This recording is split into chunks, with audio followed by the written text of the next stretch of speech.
Welcome back. You're watching Global Eye. Israel's large-scale strikes against Iran's nuclear facilities has sparked strong reaction from global leaders. The United Nations has called for maximum restraint to avoid a deeper conflict. Several countries in the West Asian region, including Oman, Turkey and Saudi Arabia, have condemned the attacks and have called it a violation of international law. I caught up with Israel's ambassador to India, Reuven Azar, on the country's drone strikes on Iran and began by asking him why these attacks are happening now and whether there is a possibility of a full-blown war or not. We had to attack now because we had very good intelligence regarding the actions that a clandestine group in Iran took in order to create a nuclear weapon, to basically weaponize the fissile material that they have and put it on a ballistic missile. Israel will not allow Iran to annihilate it. We know that Iran has repeatedly declared that they want to destroy the state of Israel, that they have to remove this cancerous tumor. They have been actually acting on three tracks to destroy us. Creating a nuclear weapon, creating a huge arsenal of ballistic missiles. By the way, we know that they were intending to build in the next 3 years 10,000 ballistic missiles, and in 6 years, 20,000 ballistic missiles. Now, we are a country half of Haryana, you know, this size of Mizoram or Meghalaya. And such a barrage of ballistic missiles, with each one carrying 1 ton of TNT, is devastating. In addition to that, they were creating all this ring of fire around us with all these proxies which they were, helping with creating their own arsenal of weapons, of missiles, training, financing. So now we had to act to remove the possibility that they would attack us with a nuclear weapon. So we took targeted action, and we are determined to make sure that Iran never acquire the capability to have a nuclear weapon. Right. While this was a preemptive strike that you say in Israel's defense, there is a big worry of an all-out war in the Middle East. Is that something that Israel is now preparing for, a long, prolonged war with Iran, possibly? We are prepared for the retaliation. As we speak, there is a barrage of 100 drones on the way to Israel. This may be accompanied, like it did back in April, with a barrage of ballistic missiles. Yes, we knew that Iran would retaliate. We are preparing ourselves to that. But it's completely up to the Iranians to decide whether they want to expand this war, because the Americans have warned them that if the United States is attacked, then the United States would retaliate. And therefore, it's up to them.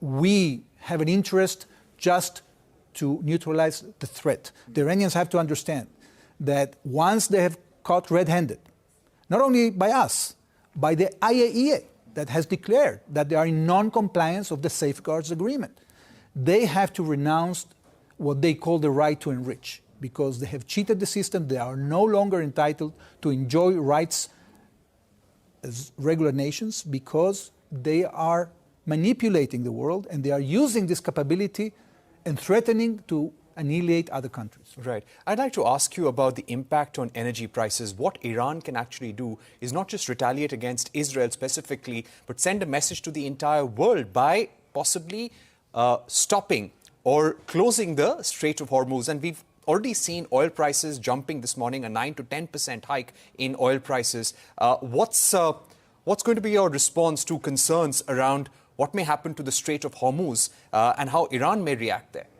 Well, we are very, very highly coordinated with our partners and allies. As you probably know, following the Abraham Accords, we have increased the level of coordination we have with the Central Command of the military, of the American military forces, and we are also in contact with other armies of countries in the region.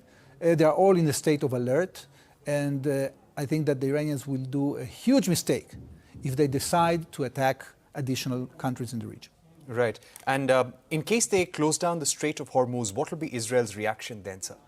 Well, Israel is, first of all, acting to defend itself. But by doing that, we are not only preventing a terrible Holocaust of our people like the one we had 8 years ago, we are determined to prevent, but also we are defending the world, because Look, imagine that Iran would have nuclear weapons. What that would do to all our neighbors that are completely defenseless against that. What that would do to the world. We cannot allow ourselves as an international community to have rogue elements equipped with nuclear weapons. So Israel, by defending itself, it's actually doing a major service to the world. Right. Iran has vowed to retaliate, and they've said that Israel will have to pay for what has happened. We're also reading, and we're getting reports that Iran has spent many years strengthening its nuclear strikes, nuclear sites, and it will be difficult to penetrate them. Israel has carried out one phase of attacks. Will this operation now continue against Iran? Are we going to see more strikes over the next few days? We have declared that if Iran retaliates, we will be free to retaliate again. So yes, you could indeed see or could see that this will continue.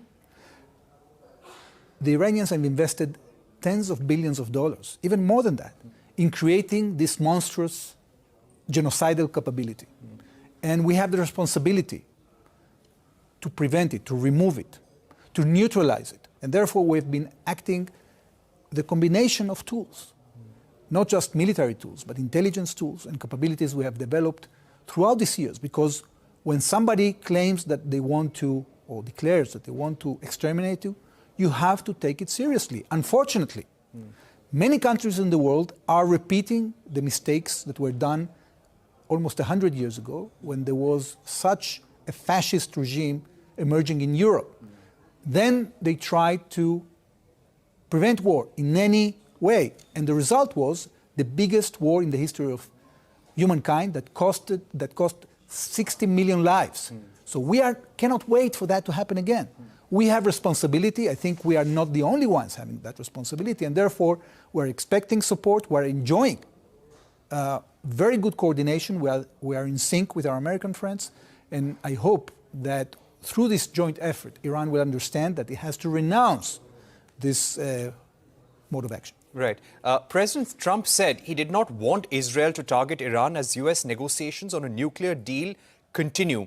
Was U.S. on board before Israel launched this attack? And in case there is a full-blown war, what is the kind of support that you expect from the global community, including India? Yes, we were coordinated. President Trump and other players were updated regarding what we're going to do. They understand very well that Iran was actually manipulating and using the time, stalling for time, working for time. And in the meantime, developing on a fast track a weaponization program. And that's why we had to take action. And with that, it's a wrap on this edition of Global Eye. Thank you for watching. Stay tuned to CNBC TV.